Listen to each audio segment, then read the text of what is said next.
Olá, meus alunos! Vamos aí para mais uma aula da nossa revista da Escola Bíblica Dominical. Hoje é a lição de número 8, né? Semana passada eu me equivoquei no vídeo, né, falando que é a lição de número 9, mas hoje é a lição de número 8 da revista CPAD de Jovens. Hoje nós vamos estudar sobre a batalha contra Ai.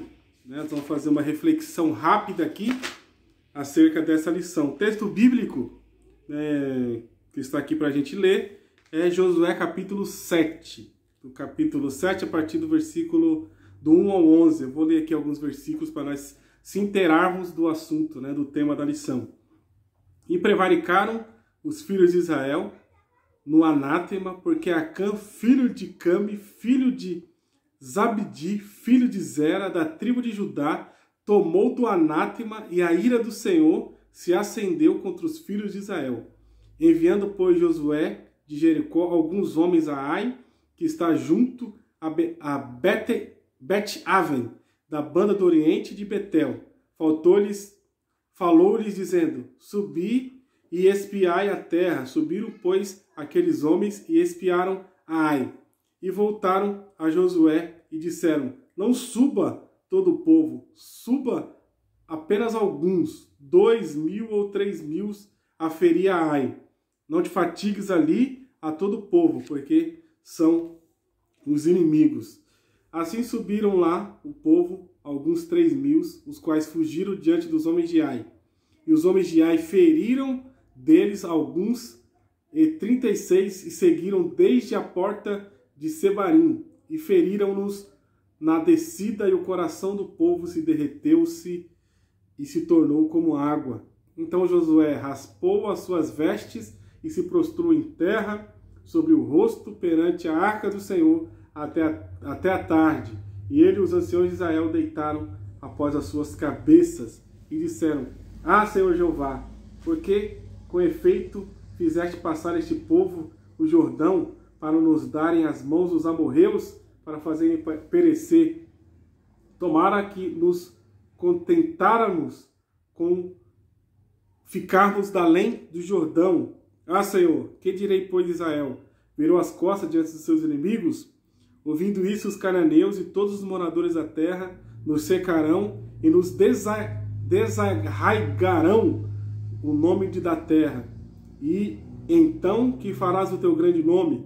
Então disse o Senhor a Josué: levanta-te, porque está prostrado assim sobre o seu rosto.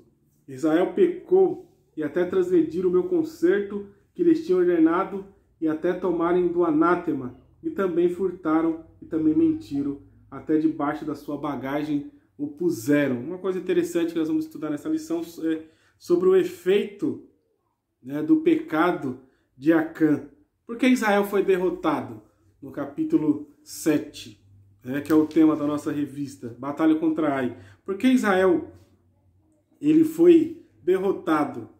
Por quê? Aqui é uma coisa interessante no livro que acompanha a revista, não vai dar para mostrar para vocês, mas tem aqui uma escada descende de Josué, né? Uma escada onde Josué começou a perder, né, alguns princípios que levaram o povo de Israel à derrota. Primeiro, aqui diz no livro, delegar responsabilidade indevidamente. Né? Segundo, visão equivocada.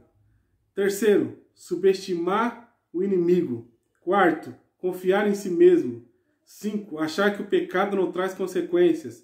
6, culpar a Deus pelos problemas. Aqui tem uma escala, né, aqui que fez com que Josué, não só Josué, mas o povo de Israel, né, entrasse numa maneira, né, de declínio.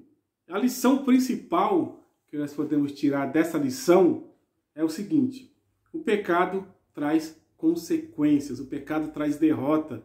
Embora o pecado, ele aparentemente pode ser bom aos olhos, mas ele traz danos, né, para tanto, né, nos nossos relacionamentos interpessoais como no nosso relacionamento com Deus.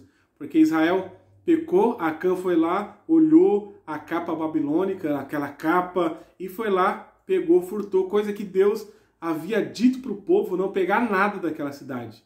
Né? Não era para o povo pegar nada.